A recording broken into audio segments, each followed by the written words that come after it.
हाथ में ले ली। अब सीधे क्रेमलिन से ऑर्डर दिया जाए। अगर नाटो का कोई भी सदस्य देश बीच में आया तो तबाही का अगला टारगेट वो होगा।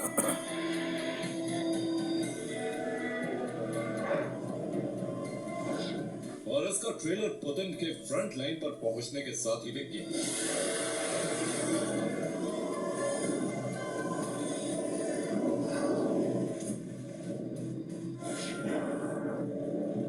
पुतिन ने ऑर्डर दिया और कीव धधकने लगा।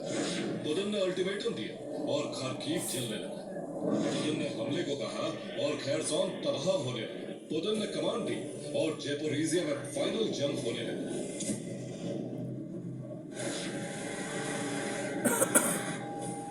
इतने ड्रोन और मिसाइल दागे जाने लगे जिससे रूस यूक्रेन के लॉन्ग रेंज प्रहार का बदला लेने लगा।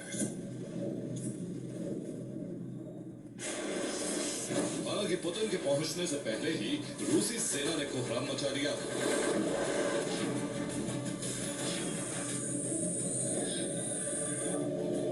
यूक्रेन आक्रामक होकर रूस के सैन्य और ऊर्जा ठिकानों को तबाह कर रहा है। फ्लेमिंगो के अलावा स्टॉर्म शैडो और लॉन्ग रेंज ड्रोन का इस्तेमाल किया जिससे रूस बैकफुट पर आ गया। लेकिन जैसे ही वॉर रूम में पुतिन ने कमांड संभाली तो रूसी सैनिकों का जोश हाई हो गया। पुतिन खुद अपने कमांडर समेत वॉर फ्रंट पर जा पहुंचा जिससे बॉर्डर स्टेट पर ताबड़तोड़ हमले किए।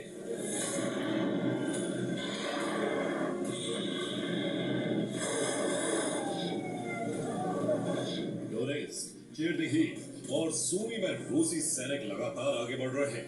उनके लिए ड्रोन और फाइटर जेट रास्ता बना रहे हैं। टैंक बटालियन भी सहायता के लिए पहुंच गई। रूस के आक्रोशित तेवर बता रहे हैं कीव पर कब्जे का अभियान तेज हो चुका है।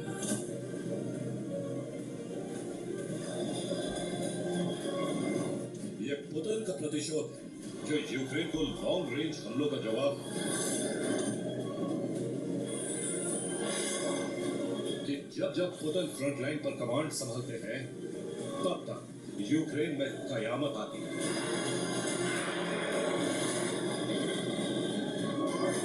पिछले एक हफ्ते से यूक्रेन में बारूद बरस रहा है और आज रात सबसे बड़ा हमला हो सकता है क्योंकि कई इलाकों में रूस मजबूत स्थिति में जा पहुंचा है।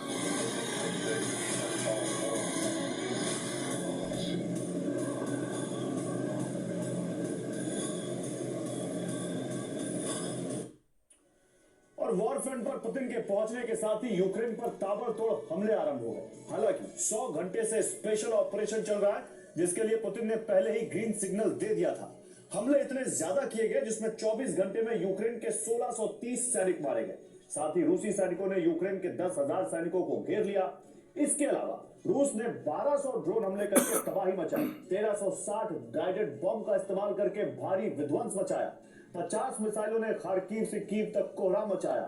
इन हमलों में रूसी सैनिकों की 101 मिलिट्री पोस्ट तबाह कर डाली।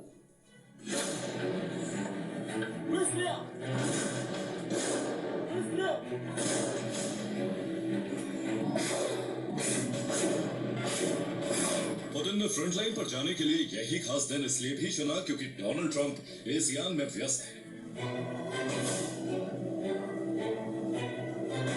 इसीलिए वो ना तो अभी नाटो देशों से मीटिंग कर सकते हैं, ना ही ज़ेलेंस्की की गुहार सुन सकते हैं।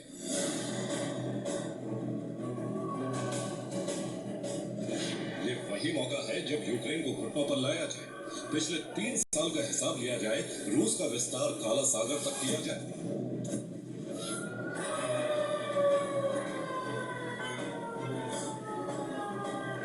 यही वजह है पिछले 24 घंटे में रूस ने 1600 से ज्यादा सैनिक मार दिए, जबकि अभी भी हजारों सैनिकों को गिरफ्त में ले लिया गया है।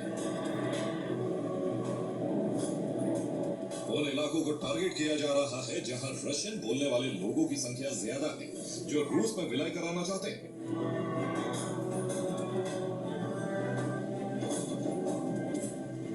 डोनेत्स्क के 88% हिस्से पर कब्जा है। इस जगह 85% रशियन बोलने वाले लोग रहते हैं। लुहांस्क में 75% इलाके पर रूस का कब्जा हो चुका है, जहां 80% रशियन बोलने वाले लोग रहते हैं। इसी तरह जेपोरिजिया की 74% जमीन पर नियंत्रण है। यहाँ 56% रशियन बोलने वाले लोग हैं। इससे आगे खैरसोन के 71% हिस्से पर रूस का कंट्रोल है, जहाँ 48% रशियन बोलने वाले लोग रहते हैं। सूमी के 68% इलाके पर रूस का नियंत्रण है, वहां भी 38% रशियन बोलने वालों की जनसंख्या है। इसी तरह खार्किव के 50% हिस्से पर रूस ने कब्जा किया है, जहां 65% रशियन बोलने वाले लोग रहते हैं।